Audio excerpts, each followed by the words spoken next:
You guys haven't watched Tales from the Tour Bus? No. Well, for you and also for the people in the ether out there listening, that's really cool show. Mike Judge made it. There's 2 seasons. The first season is kind of about outlaw country, and the second season is about funk, and they're both really good. And it's the craziest fucking stories you've ever heard about touring. It makes Bus Call look like, the Bed Bath & Beyond of touring. I overheard a bit of the one you were watching with George Clinton. Yeah. That sounded insane. Speaking of psychedelics, those guys they took LSD every single day. They were just perpetually, like Bootsy Collins and all those guys, they were perpetually high. That's funny. The amount of stories of their fucking their necks turning into snakes. There was the one story, James Brown, the James Brown stuff is the best because he's the best, I think. I think he's in another league from all the other guys. He's such a distillation of talent, it's like ridiculous.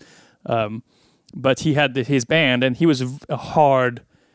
he was straight edge, pretty much. No drugs. They rehearsed. He would fine everybody if they made any mistakes. He was so strict, and the band was like striking pretty much because he wasn't paying them. He was notorious for not paying them.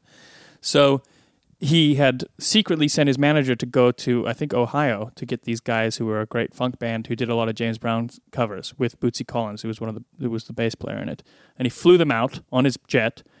And then he fired his band that night and replaced them. But they had like an hour to go.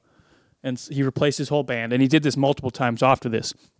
But Bootsy Collins and those guys, they were really poor and they were really into drugs and really into the psychedelic movement and stuff like that.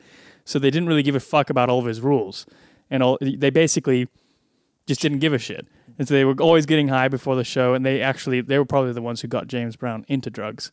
And then he went off the rails later in life. But yeah, there was one story where Bootsy Collins' bass neck turned into a snake and started attacking him. So he threw his bass on the ground and ran off stage and didn't come back. And that was just kind of a regular type of thing with them.